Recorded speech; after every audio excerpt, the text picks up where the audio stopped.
नमस्कार, आप देख रहे हैं इंडिया टीवी। आपके साथ मैं हूं पंकज भार्गव। इस वक्त दिल्ली में क्या चल रहा है? दिल्ली में राजनीति का सबसे बड़ा एक्शन हो रहा है और दिल्ली से दूर पटना में कुछ ऐसा हुआ जो चौंका रहा है। आज शाम को नीतीश कुमार और तेजस्वी यादव क्या कर रहे थे? सुबह तक तो तेजस्वी यादव अदालत के चक्कर लगा रहे थे, लेकिन शाम होते होते वो मुसलमानों के वोट जोड़ने के लिए निकल पड़े। मोदी विरोधी अलायंस के नेताओं को 2024 में सबसे ज्यादा भरोसा मुस्लिम वोट पर है, लेकिन देश के मुसलमानों को सबसे ज्यादा भरोसा किस बात पर है, यह आपको बताते हैं। जरा रिपोर्ट देखिए। देश के 21 करोड़ मुसलमानों के पास इस वक्त दो चॉइस हैं, मोदी को चुनना है या फिर मौलानाओं को। जब आप कहते हो जितनी आबादी उतना हक, इसका मतलब यह हुआ कि अब कांग्रेस घोषणा करे, क्या आप अल्पसंख्यकों के विरोधी है क्या? ये नई सोच माइनॉरिटी के पीठ में भी चूना भोंकने वाली सोच है। न इनकी दुकान में मुसलमानों के लिए कोई पकवान है, न इंडिया के गठबंधन में कोई पकवान है। तो हमारा अपना कहना है कि दोनों गठबंधनों में जो भी हमारे साथ ईमानदारी से सिट की बात करेगा, मुस्लिम समाज की पॉलिटिकल पार्टियों के साथ समझौता करेगा, वही इस मर्तबा मुसलमानों के वोट का हकदार होगा। बाकी मुसलमान उनके साथ जाने को तैयार नहीं। देश के 21 करोड़ मुसलमानों को तय करना है कि उन्हें क्या बनना है, वोट बैंक या हिस्सेदार। इस मुल्क में 75 साल से मुसलमानों को सियासी अछूत बना दिया गया है। हमें गुलामी, हमारा नारा पहले दिन था गुलामी नहीं दरबार में, अब रहेंगे सरकार में। उनके ही धर्म के एक वर्ग ने पसमंदा मुसलमानों का इतना शोषण किया है, लेकिन इसके ऊपर कभी देश में चर्चा नहीं हुई। जो पसमंदा मुसलमान है, उन्हें आज भी बराबरी का हक नहीं मिलता, उन्हें नीचा और अछूत समझा जाता है। देश के मुसलमानों को तय करना है कि उन्हें क्या चुनना है, कंप्यूटर और आर्टिफिशियल इंटेलिजेंस वाला मदरसा या फिर वही पुराने मदरसे। मुसलमानों को अपने बच्चों के हाथों में क्या चाहिए, नौकरी या बेरोजगारी, शिक्षा या पिछड़ापन।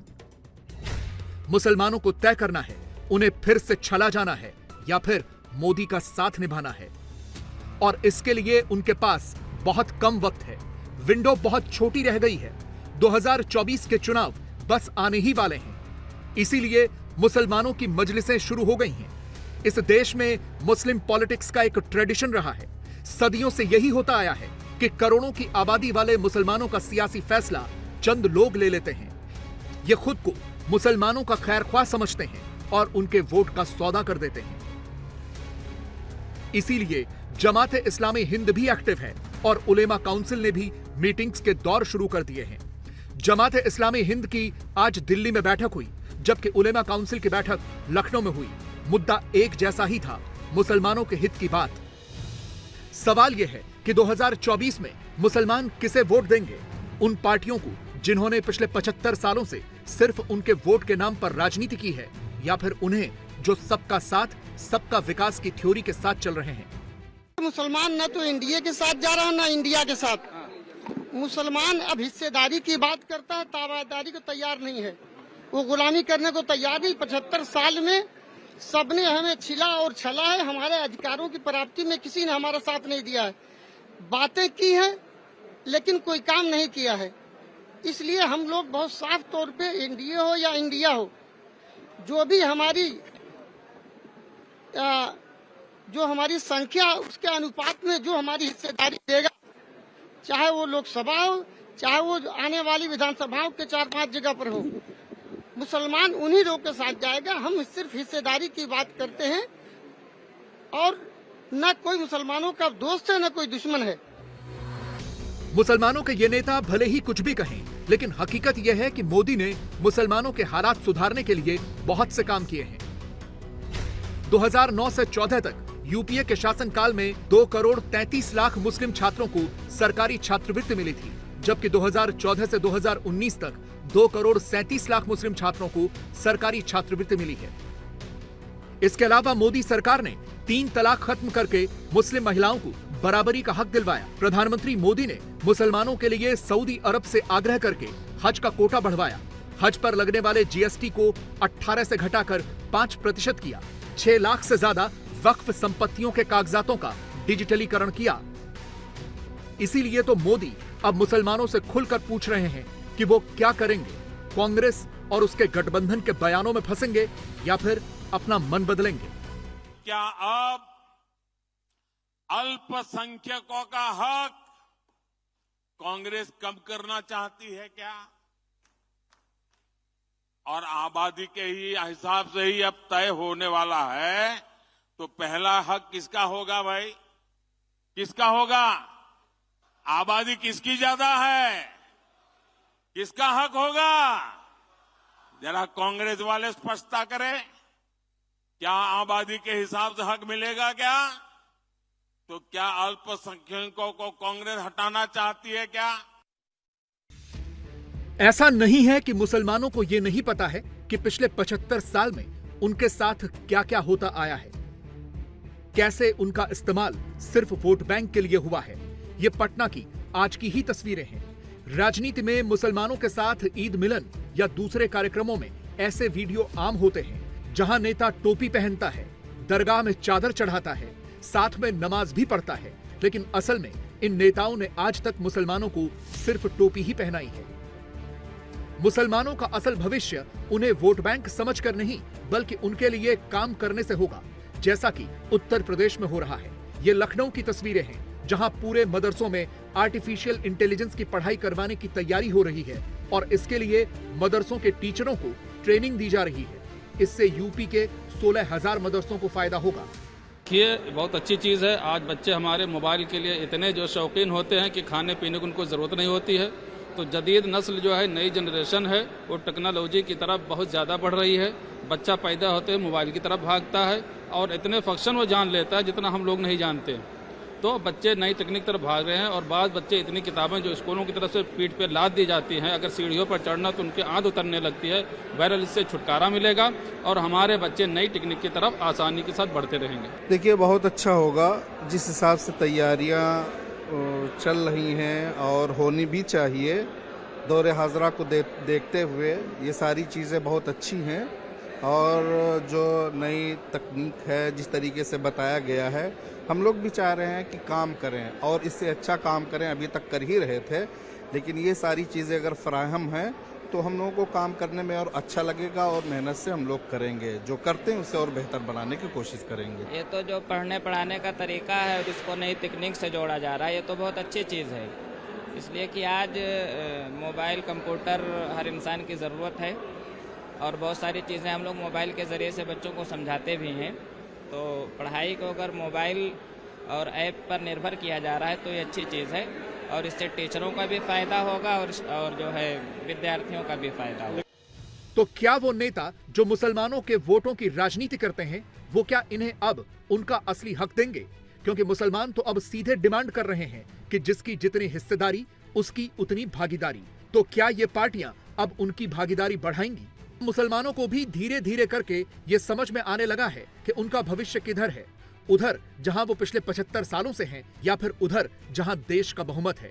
मुसलमानों को भी समझ में आ रहा है कि वो किस तरह से ठगे गए हैं, लेकिन बड़ा सवाल ये है कि 24 में मुसलमान किस तरफ रहेंगे। मोदी जी सही मायने में मुसलमान का विकास इस देश के अन्य लोगों के साथ साथ बराबर करना चाहते हैं, जबकि कांग्रेस और दूसरी जो पार्टियां थी उनकी ये नीति थी कि इनको तुष्टीकरण की राजनीति के शिकार बनाकर इनको पिछड़ा और अल्पसंख्यक का तगमा इनके अंदर लगा दिया जाए। तो मैं समझता हूं कि आज देश का जो नौजवान है और जो आम जो मुस्लिम जो जागरूक है, जो आगे बढ़ना चाहता है, जो कट्टरवाद और तुष्टीकरण की राजनीति को समझ गया है और वो आगे आने के लिए मोदी जी की नीतियों पर भरोसा कर रहा है। मुसलमान को जिस तरीके से सारी सो कॉल्ड सेकुलर पार्टियां जिस तरीके से बेवकूफ बनाती रही हैं, पिछले मैं 20 साल से ये देख रहा हूं, तो आज की डेट में मुसलमान का जो रुख है वो मोदी जी के हक में है। और मुसलमान चाहता है कि मोदी जी ने जिस तरीके से सबको साथ लेके चले और मुसलमान को किसी को बिना मजहब के किसी तफरीक के उन्होंने काम किया है हर तरीके से, तो मुसलमान का विश्वास अब मोदी जी में बन रहा है। खास करके सभी तबकों का, पिछड़े तबके का खास करके। तो अब चाहता है मुसलमान के वो एक बार जो है मोदी जी पर वोट दे के विश्वास करके पूर्ण बहुमत से एक बार फिर सरकार बना करके वो अपना एक अहम रोल उसमें अदा करना चाहता है और मोदी जी में विश्वास दिखाना चाहता है, क्योंकि ये विश्वास जो है वो उसकी अपनी तरक्की के लिए होगा। मोदी जी ने जो बात करी, सबका साथ, सबका विकास, सबका विश्वास, सबका प्रयास, उस पर कहीं ना कहीं मुसलमान को भरोसा अंदर से जो एक जो मोदी जी के खिलाफ था या भाजपा के खिलाफ था या संघ के खिलाफ जो जहर उसके अंदर कहीं ना कहीं दूसरी पार्टियां भरने की कोशिश कर रही थी और वो कामयाब नहीं हो पाई। नहीं, अब वो पूरी तरह से भारतीय जनता पार्टी नरेंद्र मोदी जी के साथ है। मोदी ने मुसलमानों को सिर्फ भरोसा ही नहीं दिया है, बल्कि उनके लिए काम करके भी दिखाया है। मोदी लगातार देश के पसमानदा मुसलमानों के साथ भेदभाव की बातें करते हैं। मुसलमानों में 85% पसमानदा मुसलमान ही हैं। पसमानदा वो मुसलमान हैं जो निचली जातियों के माने जाते हैं, जबकि सिर्फ 15% उच्च जाति के मुसलमानों को अशराफ कहा जाता है।